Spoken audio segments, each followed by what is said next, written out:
누가복음 23장 33절에서 35절의 말씀. 제가 가진 성경은 138면쯤에 있습니다. 신약 138면쯤에 있는데요. 누가복음 23장 33절에서 35절의 말씀.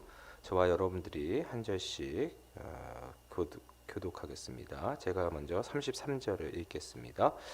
해골이라 하는 곳에 이르러 거기서 예수를 십자가에 못 박고 두 행악자도 그렇게 하니 하나는 우편에 하나는 좌편에 있더라. 이에 예수께서 이르시되 아버지 저들을 사하여 주옵소서 자기들이 하는 것을 알지 못함이니이다 하시더라. 그들이 그의 옷을 나눠 제비 뽑을새 함께 읽겠습니다. 백성은 서서 구경하는데 관리들은 비웃어 이르되 저가 남을 구원하였으니 만일 하나님이 택하신 자 그리스도이면 자신도 구원할지어다 하고. 오늘은 고난주간 첫째 날로서 오늘부터 우리 가상 7원을 같이 묵상하려고 해요. 예수님께서 우리를 위해서 십자가에 달리셔서 숨을 거두시기 전에 7가지 말씀하신 말씀이 가상 7원이거든요. 이 가상 7원을 통해서 그 십자가에서 남겨주신 주님의 유언과 같은 메시지잖아요. 사실은 그렇죠. 마지막에 남기신 그러한 주님의 말씀을 성경은 기록하고 있는데 이 가상 7원을 통해서 유언과 같은 주님의 말씀, 이 말씀을 통해서 하나님께서 우리에게 주시는 교훈이 무엇이고 마지막으로 주고자 싶으신 주님의 그러한 교훈과 깨달음이 무엇인지를 우리가 말씀을 통해서 살펴보고 그 말씀을 통해서 우리가 그 십자가의 주님을 붙드는 시간들이 되었으면 좋겠어요. 우리가 예수님께서 십자가에 달리셨을 때 그 십자가에서 하신 말씀을 통해서 우린 무엇을 보냐면 우리가 오늘도 십자가에 나아가면 그 음성을 듣게 된다라는 거예요. 그렇죠? 오늘도 주님이 주시는 음성이 2000년 전에 그 십자가상에서만 끝나는 것이 아니라 오늘 주님 앞에 나온 모든 주의 권속들의 심령 가운데 울려 퍼지는 주님의 음성이 되어서 그 음성, 주님의 약속을 붙들고 살아가는 우리 모든 신일교회 성도님들 되시기를 예수님의 이름으로 축원드립니다. 오늘은 첫 번째 날이에요. 첫 번째 날인데 첫 번째 날 가상칠언의 첫 번째 예수님께서 하신 말씀을 같이 나누려고 합니다. 예수님께서 지금 어디에 계시냐면은 십자가에 계세요. 그렇죠? 십자가에 달리셨는데 십자가는 당시 가장 큰 고통을 주는 형벌이었어요. 지금도 이런 십자가 형벌이 있다면 가장 큰 고통을 주는 형벌이었을 거라고 생각이 될 정도로 극한 고통이 밀려오고 그것을 경험할 수밖에 없는 자리가 십자가였던 것입니다. 한번 생각해 보세요. 십자가는 이게 두 손과 두 발에 못을 박는 거예요. 대못을 박는 거예요. 이거 얼마나 이게 그 자체로도 얼마나 그 고통이겠습니까? 그 손에 여러분 두 발에 양발에 대못이 들어간다고 생각해 보세요. 여러분 살을 뚫는 그러한 고통이 임하잖아요. 그 고통이 임할 뿐만 아니라 여러분 손에 이렇게 지나는 신경들이 있잖아요. 발에 지나는 신경들, 그 신경들을 완전히 으깨게 되는 거예요. 얼마나 아프게. 여러분 신경 하나만 잘못 건드려도 너무 큰 고통인데 그게 으깨지는 거예요. 그 대못에 박히면은 그게 십자가의 그러한 고통에서 임하는 거거든요.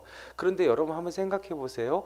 십자가에 달리실 때 십자가 위에서 못을 박는 게 아니에요. 땅에 십자가를 내려놓고 거기에 매달려서 거기에 이제 못을 박는 것이죠. 맨 처음에. 그렇죠? 땅에 드리워져 있는 거예요. 그렇죠? 그리고 나서 십자가에 못을 박으면은 두 양손과 양발 두 발에 못을 박은 다음에 그 다음에 어떻게 되냐면 십자가를 이렇게 세우는 거예요.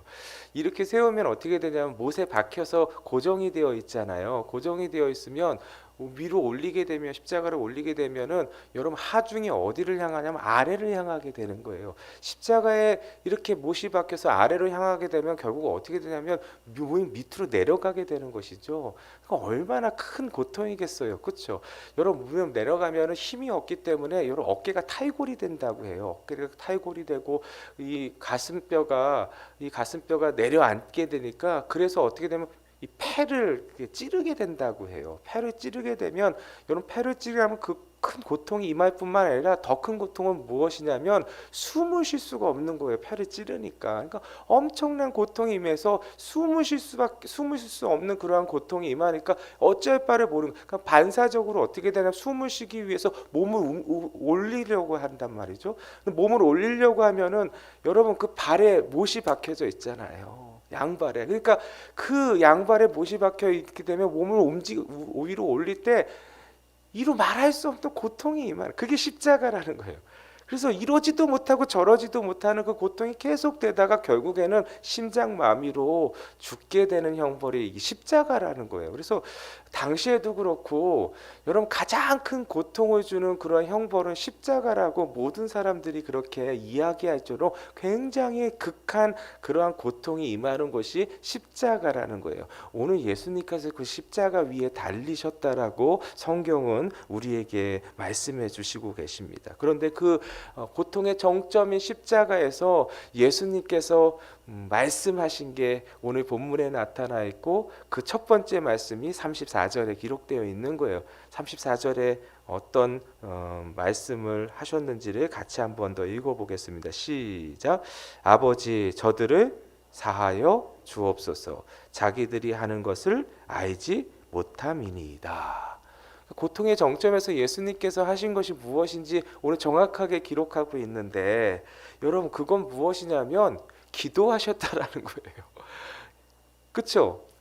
그 십자가 위에서 가장 큰 고통이 임했을 때에 너무 큰 고통이 임했을 때에 극한 고통 속에 있을 때에 예수님께서 하신 것이 무엇이냐 오늘 성경을 보니까 아버지의 이름을 불렀다는 거야. 그 입술을 열어서 아버지의 이름을 불렀다는 것이 오늘 우리 성경에서 우리에게 보여주고 있는 것입니다. 예.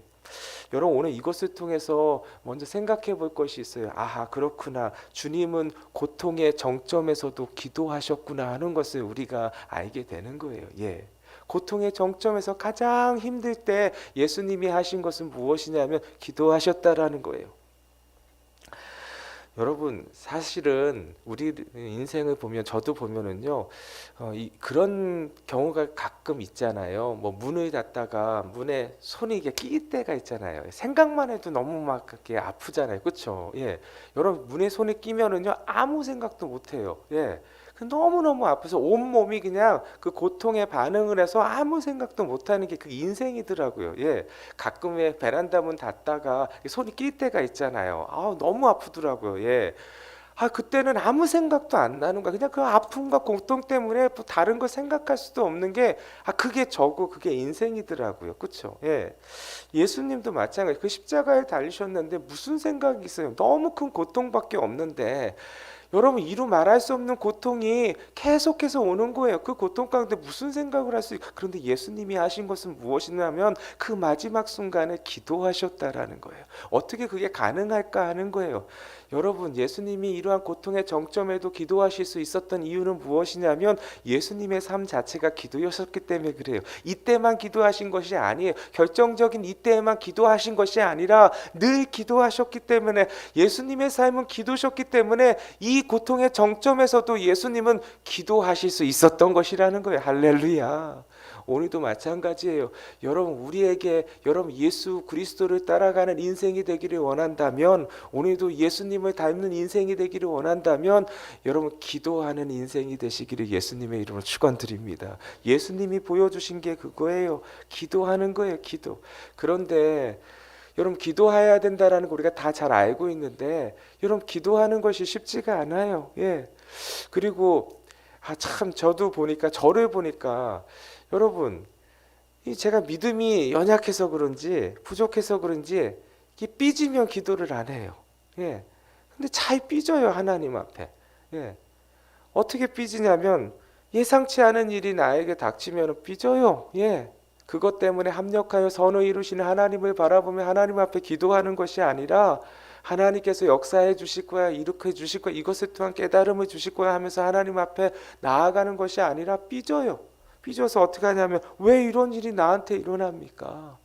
아니 내가 뭘 잘못해서 하나님 이런 일이 허락되어 주시고 이런 일이 나한테 생길 수가 있어요. 하나님 이거 너무하신 거 아니에요? 저 정말 잘했잖아요. 제가 그렇게 죄 지은 것도 아니잖아요 하면서 삐지니까 하나님 앞에 기도하진 않아요. 아버지라고 기도하질 않아요. 무릎 꿇지 않는 거예요. 삐져서 그 삐짐 때문에 하나님한테 섭섭한 마음 때문에 등 돌리는 경우가 참 많다는 거예요. 예. 그런데 오늘 보니까요, 예수님은 십자가에 극한 고통 속에 임했는데도 예수님이 포기하지 아니하시고 멈추지 않으셨던 한 가지는 뭐냐면 아버지의 이름을 불렀다라는 거예요. 여러분, 오늘 이것이 우리에게 준 첫 번째 메시지예요. 하나님의 백성은 기도하는 자라는 거예요. 기도할 때 사는 거예요. 기도할 때 하나님의 은혜가 임하는 거예요. 기도할 때 하나님의 역사가 임하는 거예요. 기도할 때 살아나는 거예요. 기도하지 않는 자는 살 수 없는 것입니다. 생명이 임하지 않아요. 은혜가 임하지 않아요. 오늘도 고난주간을 통해서 하나님께서 우리로 하여금 주님 앞으로 나오게 하신 이유는 무엇이냐면 주님의 이름을 부르라는 거예요. 아버지의 이름을 부르라는 거예요. 아버지의 이름을 부를 때 하나님의 놀라운 역사가 우리 가운데 임하게 되는 줄 믿으시기 바라겠습니다. 야고보서에 이렇게 고백하고 있잖아요. 너희 중에 고난당하는 자가 있느냐? 저희는 기도할 것이요. 즐거워하는 자가 있느냐? 그는 찬송할지니라. 할렐루야. 여러분, 찬송은 곡조 잎은 기도잖아요. 그렇죠? 어떠한 상황, 어려움이 닥쳤을 때나 즐거운 일이 있을 때나 우리가 해야 될 것은 무엇이냐면 아버지의 이름을 불러야 한다라는 거예요. 오늘도 우리가 우리의 삶 가운데 주님 앞에 나오긴 했지만 여러분, 우리의 삶 가운데 여러 가지 어려움들이 있습니까? 힘든 일이 있습니까? 십자가의 고통과 같은 그러한 이루 말할 수 없는 고통이 우리 가운데 있습니까? 여러분, 오늘도 주님의 이름을 부르십시오. 아버지의 이름을 부르십시오. 그럴 때 하나님께서 우리 가운데 함께 해주시는 놀라운 은혜로 말미암아 모든 것을 넉넉히 이기게 해주시는 귀한 역사가 임하게 되는 줄 믿으시기 바라겠습니다. 오늘도 은혜는 어디에 있느냐? 십자가 앞에 나아가 아버지의 이름을 부르는 자에게 임한다라는 거예요. 기도하는 자가 사는 거예요. 기도하는 자에게 은혜가 베풀어 주는 거예요. 기도하는 자에게 오늘도 하나님께서 회복의 놀라운 능력을 부어주시는 줄 믿으시기 바라겠습니다. 그러면 예수님께서 그 십자가에서 기도하셨는데 어떠한 것을 기도하셨느냐는 거예요.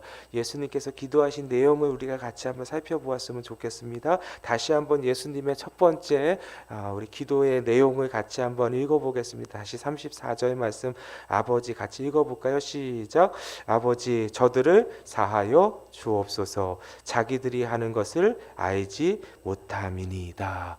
그 극한의 고통 속에서 예수님께서 하신 기도의 내용을 보니까 다른 것을 기도하지 않아 자기의 고통에 대해서 기도하신 게 아니더라고요. 보니까 그렇죠. 너무너무 힘드니까 너무너무 아프니까 하나님 이 아픔과 이 고통과 이 모든 이 아픔들을 하나님 다 아버지 하나님 다 넘어갈 수 있도록 건너갈 수 있도록 인도해 달라고 기도하시는 것이 아니라 오늘 보니까 예수님께서 그 십자가에서 마지막 말씀을 하시는데 유언과 같은 말씀, 그 첫 번째 말씀이 무엇이냐면 여러분 용서의 기도를 해주신 거예요. 예, 저들을 용서해 달라고 죄사함의 기도를 예수님께서 하신 것을 보게 되는 것입니다. 여러분, 예수님께서 이 땅에 오신 이유가 여기에 있어요. 여러분, 우리가 십자가 앞에 나아가면 듣는 게 무엇이냐면 여러분 예수님의 음성인데 그 음성은 무엇이냐면 저들의 죄를 용서하여 주옵소서. 예.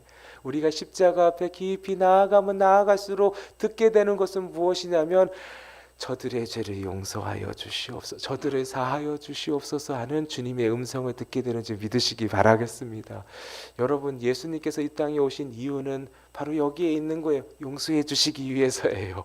우리를 용서해 주시기 위해서 이 땅에 오셨고 예수님께서 우리를 용서해 주시기 위해서 그 십자가에서 자신의 몸을 찢어 주시고 자신의 피를 다 흘려 주신 것입니다. 용서해 주시기 위해서예요. 오늘도 하나님께서 우리를 통해서 우리에게 예수 그리스도를 통해서 무엇을 허락해 주시냐면 죄사함의 은혜를 주시는 줄 믿으시기 바라겠습니다. 여러분, 근데 이게 굉장히 중요해요. 예, 죄사함의 은혜를 받는다라는 게 굉장히 중요해요. 여러분, 이 용서를 받지 못하면 인생은 살아있으나 사는 게 아니에요. 예. 결국은 뭐냐면 인생에 있어서 가장 큰 문제는 뭐냐면 이 사함을 받는 거예요. 용서함을 받는 거예요. 오늘 주님 앞에 나온 모든 주의 권속들은 이 용서함으로 인해서 자유함을 얻게 되는 놀라운 은혜가 임하게 되는 줄 믿으시기 바라겠습니다. 죄사함을 받지 아니하면, 용서함을 받지 않으면 그 어둠의 세력에 인해서 죄와 사망의 권세 아래 눌리게 되어 있는 거예요. 죄와 사망의 권세의 끝은 무엇이냐면 결국은 여러분, 우리로 하여금 하나님으로부터 떨어져 나가게 되는 거예요. 생명의 근원으로부터 떨어져 나가게 되는 거예요. 생명의 근원으로부터 떨어져 나갈 때는 여러분 결국은 그것으로 인해서 여러분 괴로움이 찾아오게 되어 있는 거예요. 여러분 그 괴로움 가운데 거하는 자들은 인생을 살아도 사는 것이 아니라 여러분 그 안에서 그 괴로움 때문에 여러분 번뇌하고 갈등이 나고 그로 인해서 괴로워할 수밖에 없는 인생이 우리의 인생이라는 것입니다. 하나님께서 인생을 만드실 때 하나님의 형상으로 만드셨잖아요. 근데 죄로 말미암아 그 하나님의 형상이 다 오염이 되었어요. 그런데 그나마 그 하나님의 형상이 남아있는 게 있어요. 그것은 무엇이냐면 양심이에요. 양심. 그래서 하나님을 알지 못하는 자도 양심이 있기 때문에 그 양심에 반응하게 되어 있어요. 그 양심에 반응하게 되면 어떻게 되냐면 여러분 양심에 거리끼는 그러한 행동을 하게 하면 어떻게 되냐면 괴로워해요. 그 양심 때문에 이거 아닌데 내가 잘못했는데 하면서 괴로워할 수밖에 없는 것이 인생인 거예요. 그렇죠? 그리고 양심에 부끄러운 일을 하게 되면은요 여러분 숨게 되어 있어요. 그렇죠? 그게 그 양심이 있는 자예요. 그렇죠? 그게 하나님의 형상이에요. 남아있는. 예. 그런데 양심이 있으면 그러한 괴로움 때문에 어려워하는데 양심이 없으면 이마저도 없는 것이죠. 그렇죠? 근데 양심이 있는 자들은 괴로워하는데 괴로워하는 자는 희망이 있어요. 그래도 예, 괴로운 자는 희망이 있는 거예요. 여러분 우리의 인생을 보면은 삶이요. 그 현대인의 질병을 보면은 이렇게 많은 부분 이렇게 스트레스에서 온대요. 예. 스트레스, 사람과의 관계 이런 것 속에서 마음이 이렇게 아프게 된다라는 것이죠. 괴로움으로 인해서 고민하고 염려하고 걱정하고 그러한 근심 때문에 마음의 질병이 찾아온다라는 거예요. 괴로워하는 것 때문에 뭐 우울증도 오게 되는 거고 여러 가지 어려움들을. 근데 그 괴로워하는 것이 그냥 마음의 문제로 끝나는 것이 아니라 이게 결국은 그 육체로 오게 된다라는 것이죠. 그래서 이 마음의 질병은 결국 육체의 질병까지 오게 되는 게 현대의 그러한 그 질병 중에 하나라고 이렇게 얘기하는데 맞는 것 같아요. 그렇죠? 근데 우리 인생을 보면은 다 영향을 받는다라는 거예요. 근데 우리의 인생에 보면은 무엇이냐면 그러한 괴로움들이 다 가지고 있다라는 거예요. 괴로움. 예. 그러한 괴로움 때문에 말 못할 괴로움으로 인해서 너무너무 힘든 상황을 갖고 있다. 그래서 살아도 사는 것 같지 않은 삶이 우리의 인생 가운데 있다라는 거야. 이게 무엇이냐면 용서함을 받지 못해서 그런 거예요. 용서함을 받아야 되는데 여러분 그 용서함은 어디에 있냐면 궁극적인 용서함은 물론 사람과의 관계 속에서 어그러진 게 있으면 그 사람한테 용서를 받아야 되는 거예요. 그런데 그 사람한테 용서를 받는다 할지라도 여러분 중요한 것은 무엇이냐면 하나님께 용서를 받지 못하면 완전히 완전히 용서함을 받는 게 아니라는 거예요. 그래서 늘 그 양심 가운데 괴로움이 남아 있다라는 거예요. 그래서 해결받을 수 없기 때문에 늘 그 마음 인생 가운데 억눌리게 되고 그 인생 가운데 자유를 얻지 못한다. 여러분 사망의 올무에 갇혀 있는 것이라는 거예요. 그런데 이 모든 사망의 올무에서 우리를 해방시켜 주시기 위해서 예수님께서 십자가에서 우리를 위해서 그 살을 찢어 주시고 그 피를 흘려 주신 거예요. 할렐루야. 그래서 십자가 앞에 나아가는 자에게 그 죄사함의 은혜가 있다라는 거예요. 용서함의 은혜가 있다라는 거예요. 오늘도 용서 못할 죄는 없는 것입니다. 오늘도 십자가 앞에 나아가는 모든 자들은 죄짐을 벗게 되는 놀라운 역사가 임하게 되는 거예요. 하나님께서 용서해 주신다라는 거예요. 하나님께서 그 모든 죄를 사해 주시는 은혜가 십자가 앞에 있다라고 오늘 말씀해 주시는 거예요. 십자가에서 예수님께서 하신 첫 번째 유언과 같은 말씀은 저들을 사하여 주시옵소서. 오늘도 그 사함의 은혜는 어디에 있냐면 십자가 앞에 나아가는 자에게 있음을 믿으시길 바라겠습니다. 예수님께서 말씀하셨어요. 수고하고 무거운 짐진 자들아 다 내게로 오라. 내가 너희를 쉬게 하리라. 할렐루야. 완전한 쉼, 완전한 평안은 언제 임하냐면 주님 앞에 나올 때예요. 십자가의 주님 앞에 나올 때에 모든 짐을 벗겨주시는 놀라운 은혜, 가볍게 해주시는 은혜, 이로 인해서 해방되고 자유케 되는 놀라운 역사는 어디에 있느냐? 오늘도 십자가 앞에 나온 자들에게 임하는 줄 믿으시기 바라겠습니다. 여러분, 오늘도 주님 앞에 우리의 입술을 열지 않겠습니까? 우리의 마음을 열지 않겠습니까? 아버지의 이름을 부르면서 하나님 앞에 용서함을 구할 때에 하나님께서 우리를 자유케 해주시는 놀라운 역사가 임하게 되는 줄 믿으시기 바라겠습니다. 여러분, 누가복음 7장에 보면은 한 여인이 예수님께 나오는 것을 보게 돼요. 바리새인의 집에 예수님이 초청되었는데 그 초청된 집에 한 여인이 나와 예수님께 향유를 붓고 그 발에 눈물로 적시고 머리카락으로 그 발을 닦으며 예수님께 나와왔던 한 여인을 보게 되는 거예요. 그렇죠? 여러분, 그 여인을 향해서 바리새인은 손가락질했어요. 그렇죠? 왜냐면 그 여인이 누구인지를 알았기 때문에. 그 여인은 이렇게 창녀였어요.